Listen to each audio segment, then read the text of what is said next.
last stream, when I was busy gaming, I was busy healing, as the Mercy Main does, somebody sent me a video in chat, and I was gaming. I was ready to play my games and just chill, and they were like, debunk this. I bet you can't. Watch it right now and provide a good, well thought out response to the claims that are being made in this video. And I clicked on the video, and it's a race realism type video vibe thing. And I was like, you know what? Hey, when it comes to stuff like this, it's a hell of a lot easier to lie about science and misinterpret it than it is to respond to those lies, because it often takes more effort to debunk something than to say something incorrect. So I'm not going to watch it on stream, because it's going to take either like a 1 hour segment of me researching and showing the entire research process and all that, which is not really entertaining, and also I'm supposed to be gaming right now, but I'll give it a watch in my free time, and then depending on like what it looks like, I guess I'll go over it. I'll go over it some other day on stream. And today is that other day on stream. So what we have right now is this person here. What is the association between ethnicity and crime? Oh no no no! By History Debunked, 92,000 subscribers. Damn. And I have to tell you this, okay?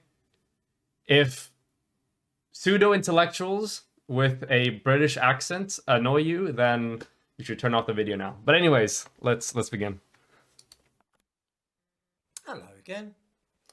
Thank you to all those who contacted me and offered support after I drew attention to the petition, which had been started with the intention of getting YouTube to remove this channel. Some people have even started counter petitions, which is really nice. I thought I might address one of the points which was made in the petition, because it is worth considering in detail. Here is what was said. While it's true that there are some criminal elements... So basically, I don't know where this is coming from, but somebody made a video where they were like, made a petition where like, hey, this person says bad shit, they are violating community guidelines, they should be taken down or whatever, and then this person made a video on it, and that's what they're talking about. I don't know, I didn't watch the original video on it, but regardless, they're talking now about a claim that was made in the petition, apparently, in the petition, and his response to it. In foreign societies, at the same time, it's not right to tar all immigrants and non-white people with the same brush. Well, this is of course absolutely true, and I've never said anything different from that. We all of us know vicious thugs who are white and quiet and respectable people who are black. Any generalisation based on skin colour is absurd. However, we can certainly talk about proportions and probabilities. I've explained this before, but perhaps people will bear with me if I say again why I do not think that all non-white people are criminals. And I'm directing this particularly at the person that put that petition together, because obviously they're labouring under misapprehension about what I've said.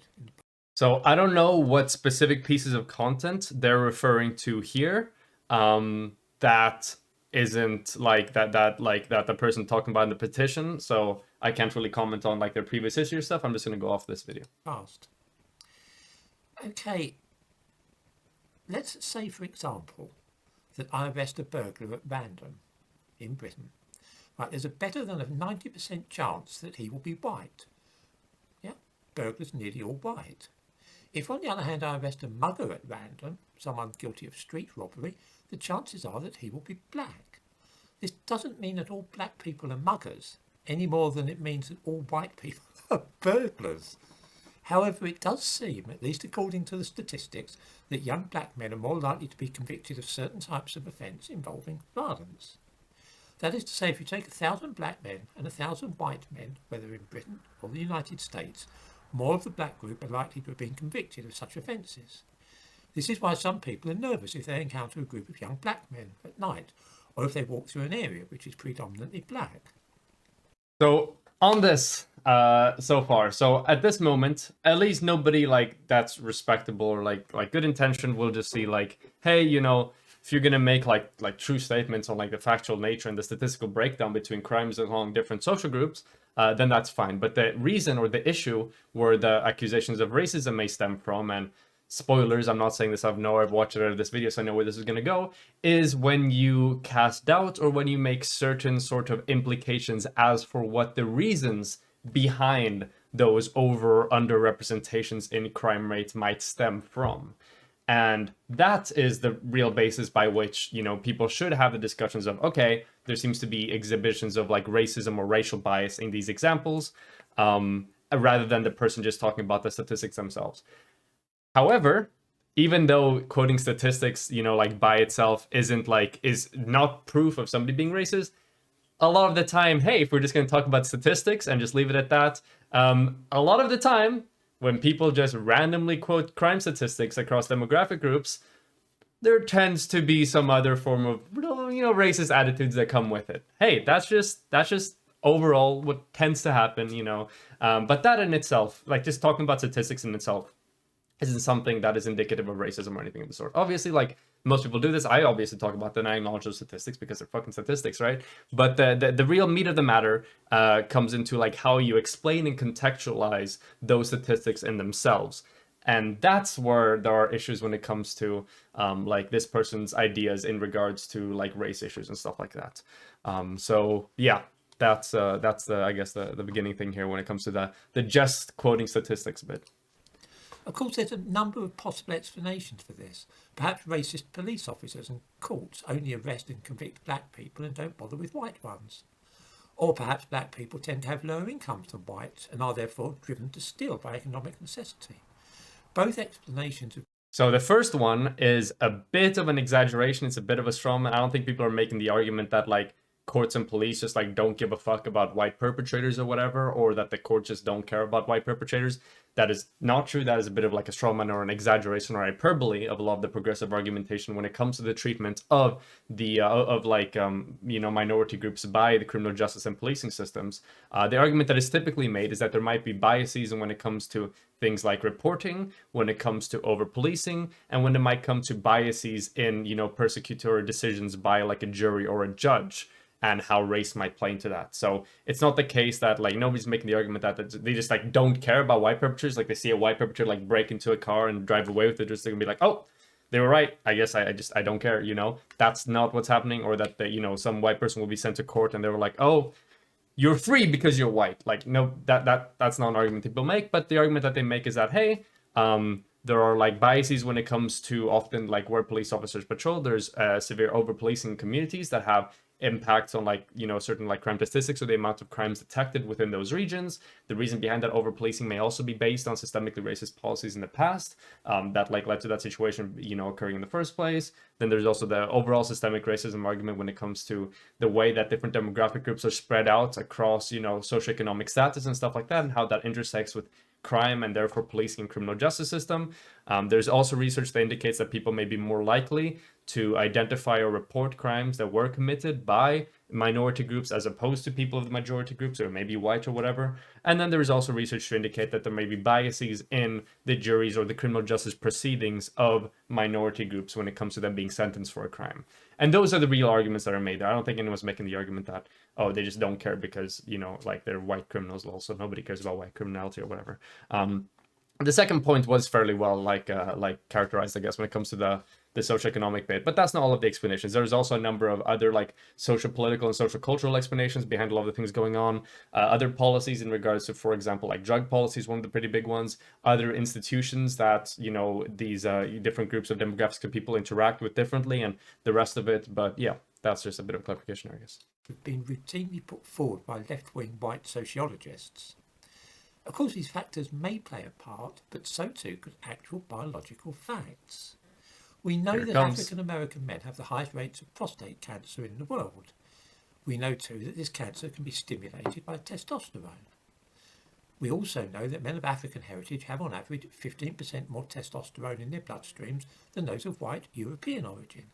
Probably the two things, the high rate of cancer of the prostate and the high level of testosterone, are connected. High levels of testosterone are also associated with some other things besides cancer of the prostate. There is a strong and direct correlation between high levels of testosterone and success in competitive sport. Whatever the ethnicity, men with lots of testosterone do better on the sports field and running track than those with low levels. Since those of African heritage have an inbuilt advantage, it might come as little or no surprise that they do better on the whole at running, boxing and football than white men. None of this is the slightest bit controversial. Okay, here we get to the main arguments. I love to see this. So there's a number of things I want to point out now, and then we're going to go over them one by one.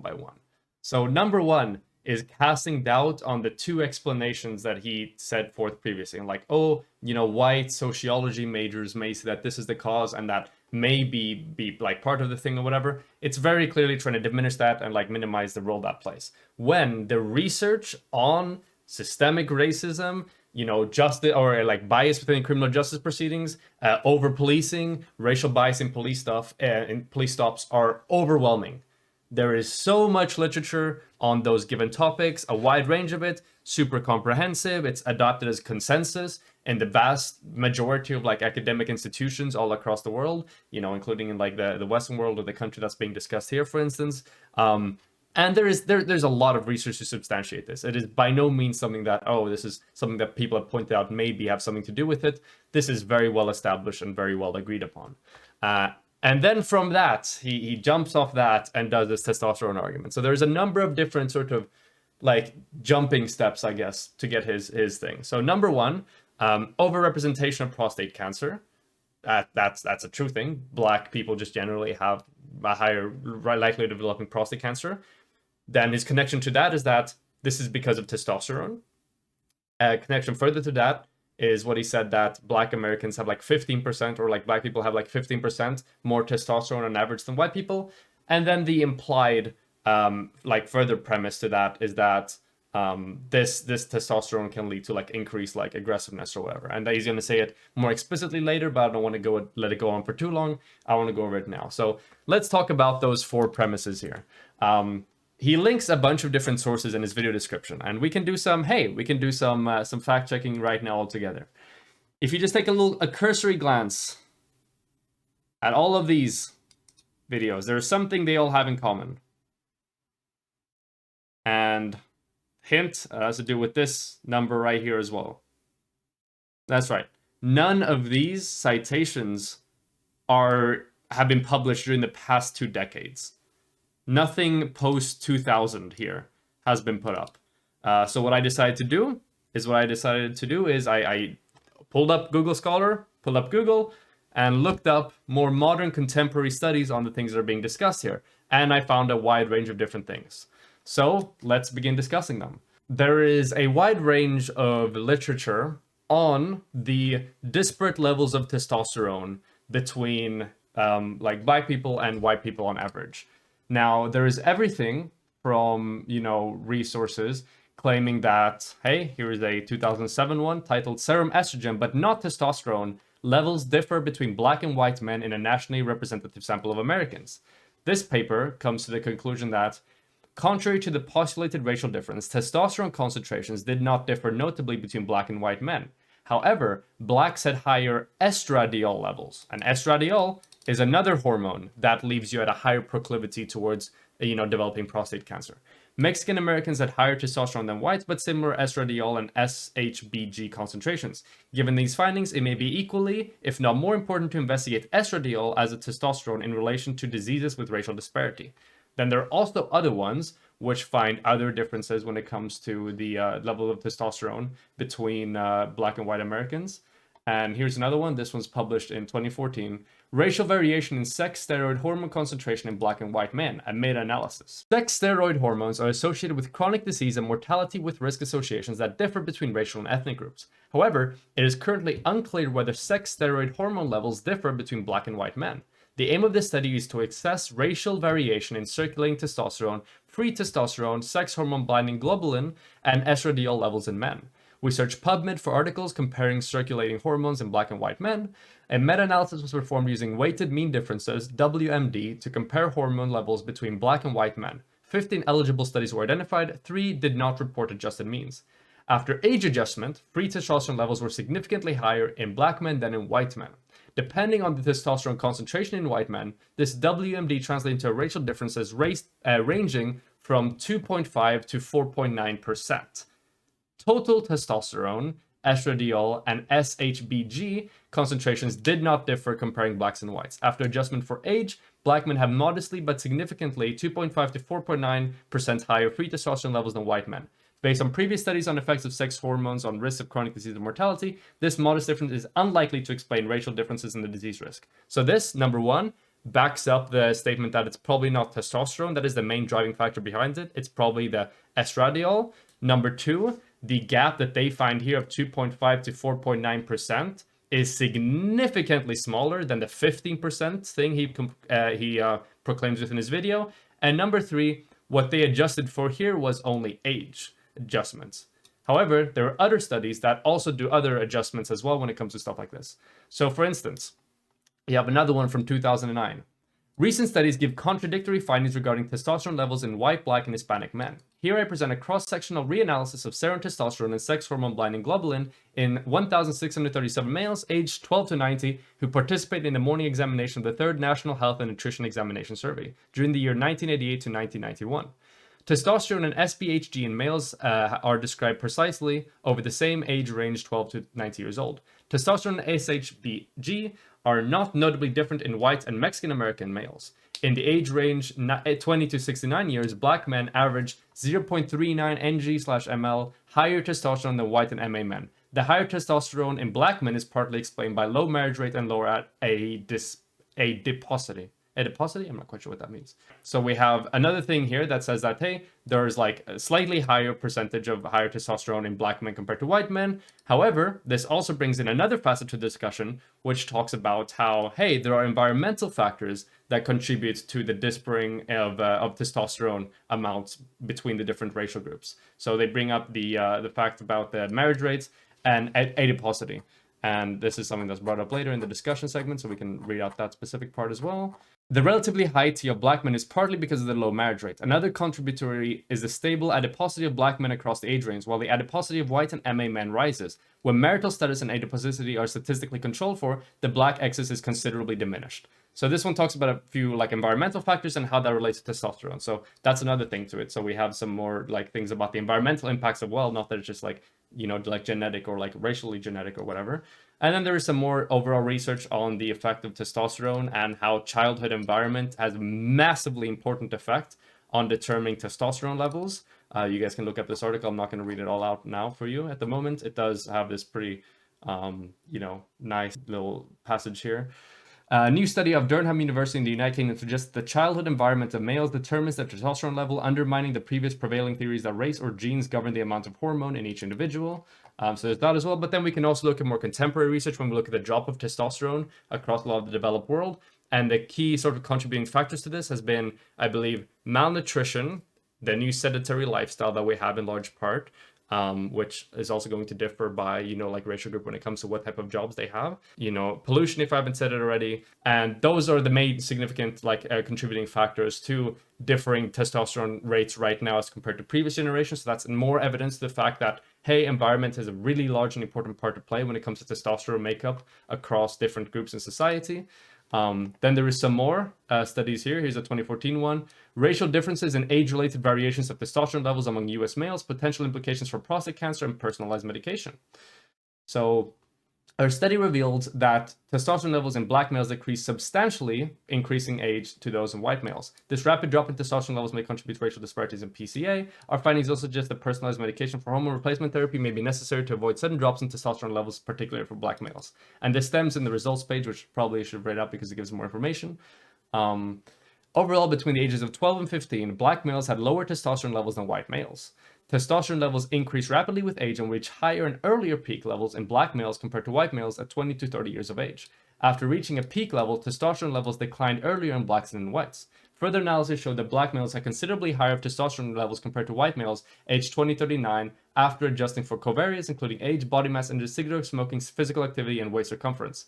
However, no statistically significant differences were observed between the age groups at any other age. So there is one age barrier in which there is still once again, a slight but significant overrepresentation, more in the realm of 5%, like this one postulates here. But the more environmental, or the more behavioral or lifestyle variables you control for, the smaller this, discrepancy goes to. And then we have a final one here as well. Serum androgen concentrations in young men, a longitudinal analysis of associations with age, obesity, and race, 2002.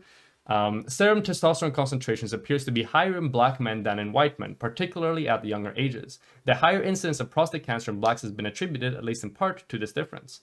Other factors associated with androgen levels in men include age and obesity. However, most of the studies of adult androgen levels are limited by their cross-sectional design. We conducted longitudinal analyses of the associations of age, body mass index, and waist circumference with total and free testosterone and sex hormone binding globulin concentrations during an 8-year period and compare these hormonal factors between black and white male participants in the coronary artery risk development in young adults cardia study. For men ages 24 and older at the time of the first hormone measurement, increasing age was associated with a statistically significant decrease in serum total and free testosterone and an increase in SHBG. BMI and waist circumference were inversely associated with total testosterone and SHBG, but only BMI was inversely associated with testosterone. After adjustment for age and BMI, total testosterone was higher in blacks than whites, an approximate 3% difference. However, after further adjustment for waist circumference, there was no black and white difference. These results indicate that age-associated decrease in circulating testosterone and increases in SHBG begin during the third decade of life, and that increasing obesity, particularly central obesity, is associated with decreasing total testosterone and SHBG. Results also suggest that previously observed differences in total testosterone between black and white men could be attributed for the most part to racial differences in abdominal obesity. So, what do we have right now? What's the conclusion of this? Number one, there is a substantive portion of evidence that indicates there's a wide range of different lifestyles and of different environmental factors that have strong effects on testosterone makeup and hormonal balance. So that sort of goes in contradiction to the implicit thing he's saying here, which is that it is your race that predominantly affects your hormonal testosterone balance. And then when it comes to the extent of that actual discrepancy, it goes anywhere from statements that there is no discrepancy, such as this one here, and that the real discrepancy is in estradiol, to saying that at most it's about 5% of a discrepancy, but this differs depending on how many other conflating factors and variables you adjust for.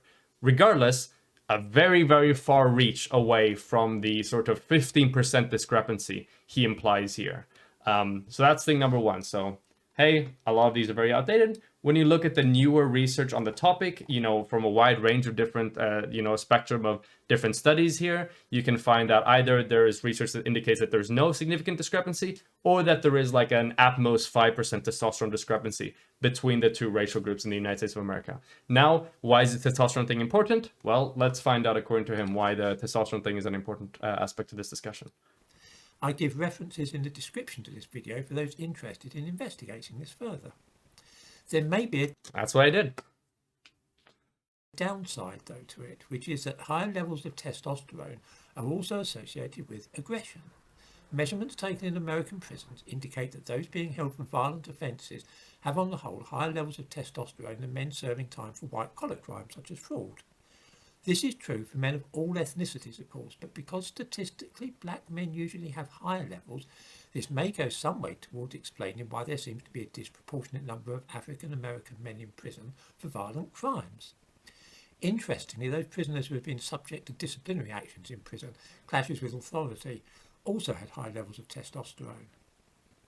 So here we get to the second point that he's kind of getting at here, which is that, hey, there seems to be a 15% fat citation needed, especially from contemporary literature, percent discrepancy in the testosterone balances between white and black men. And the follow-up to this is that, well, testosterone is correlated to higher violence.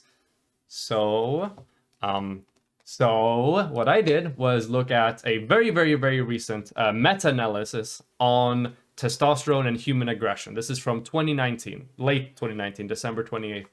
And it's titled, Is Testosterone Linked to Human Aggression? A meta-analytic examination of the relationship between baseline, dynamic, and manipulated testosterone on human aggression. Abstract. Testosterone is often considered a critical regulator of aggressive behavior. There is castration/replacement evidence that testosterone indeed drives aggression in some species, but causal evidence in humans is generally lacking, and or for the few studies that are pharmacologically manipulate testosterone, concentrations inconsistent. More often, researchers have examined differences in baseline testosterone concentrations between groups known to differ in aggressiveness. For example, violent versus non-violent criminals. Or, this is exactly the type of thing that he was talking about in his study there, or within a given sample using a correlational approach. Nevertheless, testosterone is not static, but instead fluctuates in response to cues of challenge in the environment. But these challenge-induced fluctuations may more strongly regulate situation-specific aggressive behavior. Here we quantitatively summarize literature from all three approaches, providing the most comprehensive meta-analysis of these testosterone aggression-associated effects in humans to date. Baseline testosterone shared a weak but significant association with aggression, an effect that was stronger and significant in men, but not women. Changes in T were positively correlated with aggression, an effect that was also stronger and significant in men, but not women. That's the correlatory effect. Now, as they mentioned before, there's a wide range of environmental effects that lead to a higher production of testosterone and a bunch of behaviors and lifestyles and like situations that one exists in and that one is put in. So that's the correlation. Now for the second part, the most important part. The causal effects of testosterone on human aggression were weaker yet and not statistically significant. We discussed the multiple moderators identified here and elsewhere and that may explain these generally weak effects. We also offer suggestions regarding methodology and sample sizes to best capture these associations in future work. So, 2019, the most comprehensive study we have right now on the link between testosterone and human aggression, meta-analysis, posits a number of things.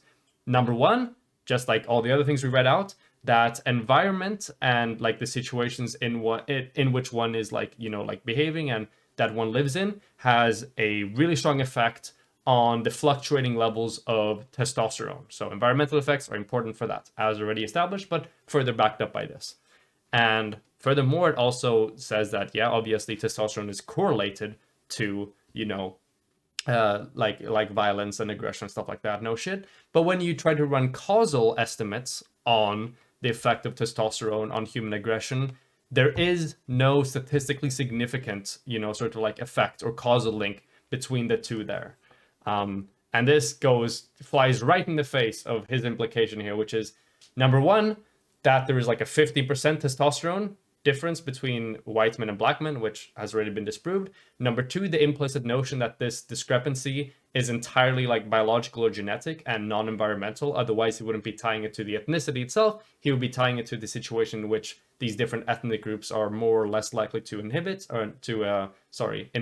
Number three, then there is the belief that, testosterone has like a causal effect on violence, which doesn't appear to be the case from the most comprehensive meta-analysis we have on it.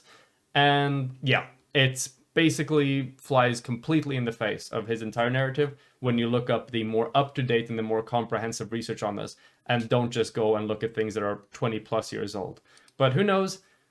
This person looks a bit on the older side, so maybe this was the notes he took in medical school 20 years ago, and that's why all his citations are outdated. But regardless, they're still not suitable for videos released, 30th September 2021, just a few days ago. But let's keep going. What I'm driving at is simple. There may well be a very straightforward genetic component which makes aggression more likely in some ethnic groups than others. Of course, this cuts both ways because men from East Asia tend to have lower levels of testosterone than white Europeans and are also less likely to end up in jail for violent crimes and less likely to be world-class runners, athletes or footballers. I honestly do not see how discussing social factors like racism and poverty and also things such as testosterone levels can possibly be regarded as hate speech by anybody.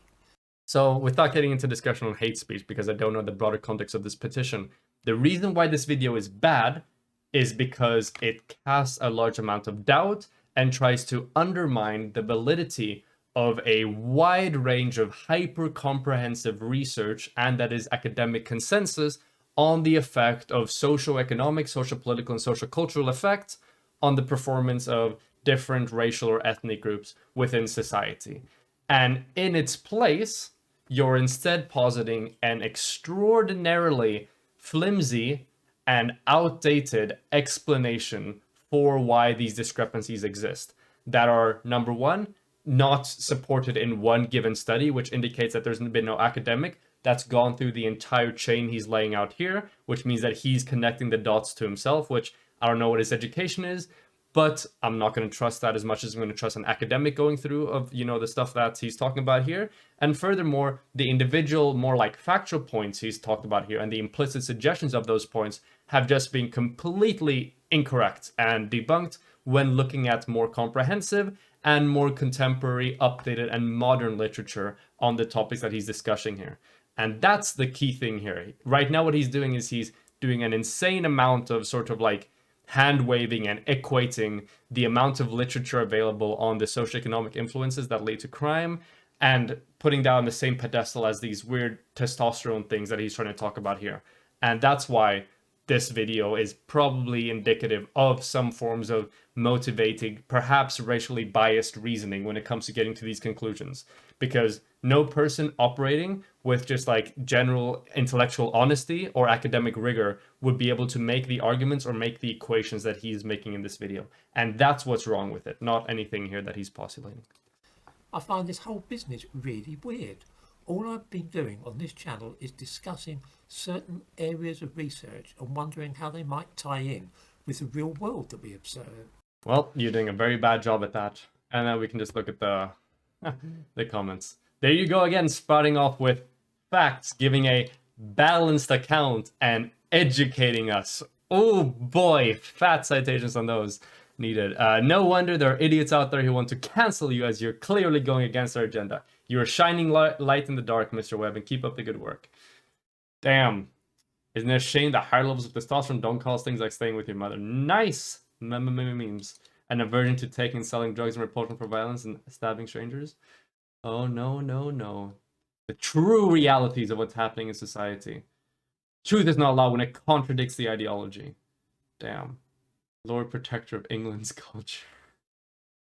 Oh, no, no, no, no. If only the things he said were actually well substantiated and not just really bad, flimsy research, you know, piled on top of very poorly formulated premises and logical jumps. History debunked? More like history debunked. Thank you guys for watching.